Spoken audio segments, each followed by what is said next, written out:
Today, we're going to talk a little bit about the ethics of posting pictures of our clients on social media. I always like to try to give a helpful teaching tip or a tool for you as the teacher or business owner. I do have some tips in this one, but I also have a lot more questions for you to ask yourself of where you are in this ethical debate. So I hope that's helpful. I think it's a conversation that we all need. This is the beginning of several different conversations that we're going to be having with various people about it. I am going to be linking to a blog post by Carla Mullins, who is also a Pilates teacher, because I think she wonderfully laid out different scenarios that I think we should be thinking about as we delve into this big world of social media.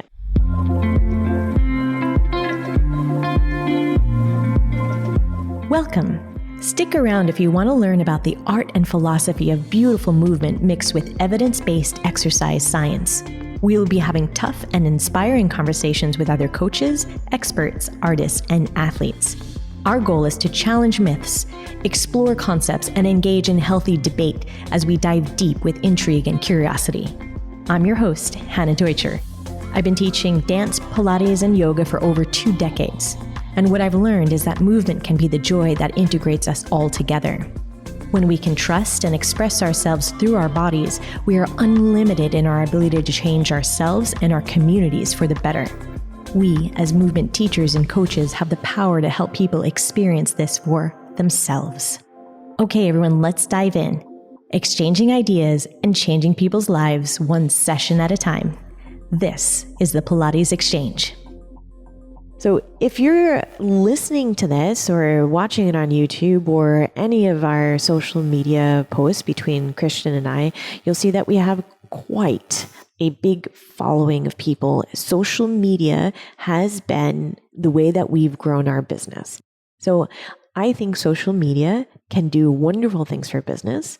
The other thing that I love social media for is that it gets the word out for us for about various teaching ideas that we have or movement tips. And I believe that overall, we're helping more people than harming. And that is what our goal always is, to help people. And I think if you're listening to this podcast, that is also what your goal is to be furthering your love of movement to other people. And you're listening to this because you'd like to learn how to do that a little bit better. So let's talk about the good things about social media first before I go into the other stuff. Social media could be really great for giving tips, for maybe uncovering some myths about movement. If you have a great sourced article, it could be also a wonderful way to build authority in whatever your area is through social media, and then the other content that you create, say it's YouTube or blog posts or whatever, you want to get the word out some way. Our particular ones are mostly on Instagram. We have YouTube, not so much on Facebook right now, but at TikTok, we do a little bit on everything. It's a great way to magnify what your message is. And I'm borrowing that term from the wonderful women, Jenny Barcelos and Sandy Connor from Hey Marvelous and their program. So we magnify what we're saying through social media, which I think is a great thing. We've made a lot of great connections through social media, meeting new people that have actually come and visit us here in Germany, that's been great. We've had new clients come in, both in person, virtually, through our social media. So I think there's a lot of potential there for growing a business. And the way that it works really well is by creating content that is helpful for people and sharing stories. And here's where I want to get a little bit deeper. Sharing stories is a wonderful way to exemplify how things are going either right or wrong within a method. Like if they're having a success story, that's wonderful. People identify with stories. And in a visual social media site, that's a great way, right? If you have a picture of someone, like a before and an after picture, for example, not my cup of tea, but if that's your thing, or showing people doing movement. Now, here's where it gets really tricky, because I think we need to be a little bit more conscientious about how we're showing people and if they want to be on social media. If you notice, Chris and I very rarely have anyone else on our social media channels. The only people that we do have expressly asked to be part of our social media. Like they want a client that wanted to share their story or their movement process. We have one older gentleman, he's 73, and he wants to show off what movement can do if you stay consistent with it. He's one of the fittest people that we have in our studio. So sometimes he makes an appearance if he's really proud of something that he's been working on. And I think it does work as an inspirational story. And in this case, this client has asked us, and we have a long-going relationship with this person. He's a client for many, many years. That's, I think, different than sometimes what I see is maybe a studio owner or a teacher take social media, like maybe a pan of the class doing something, whatever. Maybe their backs are turned. Maybe it's not even with their faces, but you don't know if those clients have been asked to be on social media. Maybe they don't want to have, we have plenty of people in our studios that don't want to show up on social media.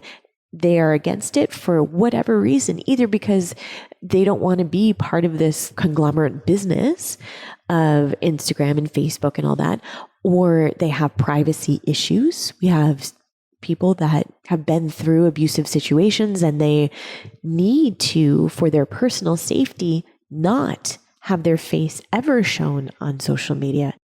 There's that. There's also situations like maybe it's a very inspiring story for you. Like maybe you have a client with cancer, let's say, and that client has beat cancer and you've been a great part of their recovery. Okay, we could say that. Great. But if we use their story without consent, that would be terrible because they don't get a say in how much of that how vulnerable they would like to be. Also, there might be a power dynamic in that. Maybe that person that has gotten through cancer feels so grateful for the work that you've done that they feel like they can't say no if you say, yeah, can you share your story? Maybe they really don't feel comfortable with all those intimate details in there. Maybe it's not appropriate, but they'll say yes to you just because you're you and you've been an important part of that. So I think there's that aspect of it, that there might be a little bit of a power struggle or a power dynamic that's not coming from an equal point that we have to be aware of. The other thing is like children. I see a lot of dance schools. I know this is primarily for Pilates, but there are other listeners on this podcast. In Europe, we have very, very strict rules about who and who we can place on social media, pictures, website, all that, and who we cannot. And if it's a minor, we cannot do that. And I see on Facebook and so like children in classes, dance classes, having their pictures and videos being broadcast all over the place. That to me is really unethical. This is me coming from now this point of being in Europe. Those kids don't know where those pictures will show up later on, those videos and stuff. I could just say like there's studios, say in the United States, and I'm here in Germany and I'm watching fabulous young dancers. Great. But how much of a say do they get in how their pictures are going to be used? Now, I do think that there's a difference when the parents are there and they put it on their personal sites. Okay, that's something else. That's a different ethical thing.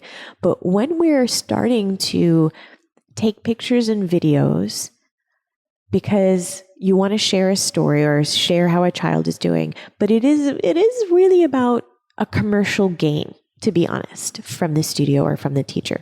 They are looking to promote this story or this image to make their business look better, if we get down to it.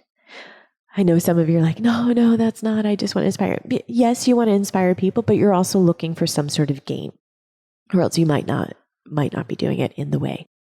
When I started teaching, I felt underprepared and overwhelmed. I needed to learn how to plan my training so that it made sense, but I wasn't sure what was working and what wasn't. So many teacher training programs leave out the actual art and business of teaching. This is why we created Train the Trainers. Train the Trainers is designed to give you the tools you need to create a powerful learning environment for your students. Gain access to the vault of our collected knowledge where you can learn everything we have to teach you, whether you are a freelance teacher or a studio owner. Get constructive feedback on your teaching with actionable tools you can apply immediately. We can't wait to be part of your teaching journey and to help you grow in your business. Welcome to Train the Trainers. And then I think it's more than a little bit tricky. Then it becomes like, it might be an ethical question. Should we be doing this at all? Sharing people, especially if they're not aware of it. I see this sometimes in the yoga world where after a class and everyone's down in Shavasana, that's when they're lying on their backs and usually their eyes are closed or in their relaxed position. And then the teacher will take a picture of these people resting in their most vulnerable state.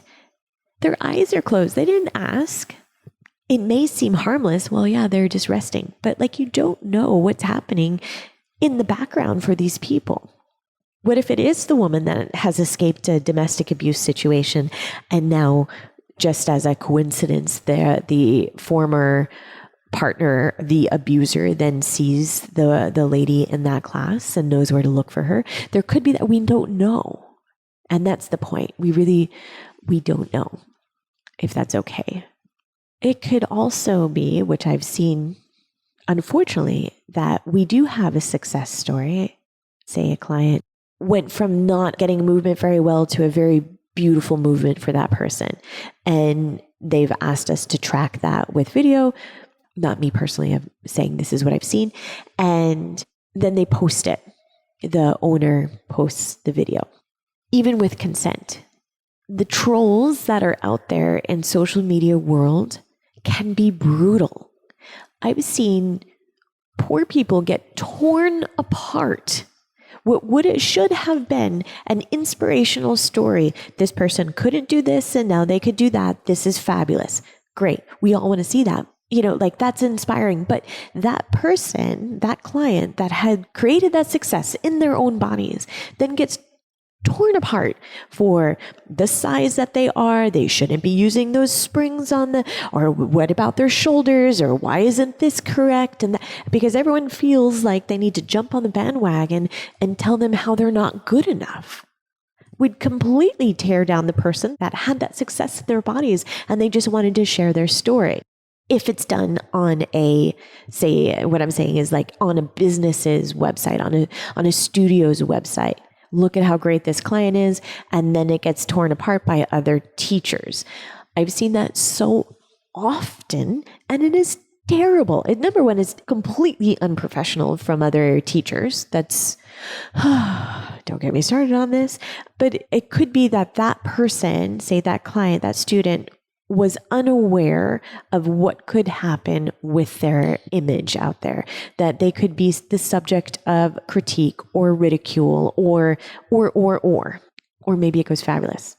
We don't know. But that unknown is what's scary. When we as teachers and studio owners should be protecting our clients, we should be creating safe places for them to learn and for them to experience movement in their bodies, for them to do all of that. And I think sometimes when we take little snippets out and we place them in areas that can't be controlled by us, that it becomes a little bit dangerous. It becomes a little bit icky. It becomes a little bit maybe unethical. Maybe really that's what that is. There's legal considerations that I think many studio owners don't think about when they are posting that. Do you really did they sign a waiver? Here you would have to, and in Europe, you're going to have to sign a waiver if you're using someone's likeness, their pictures, their videos on social media or on your website. You must get that waiver. I don't think that's a bad thing at all.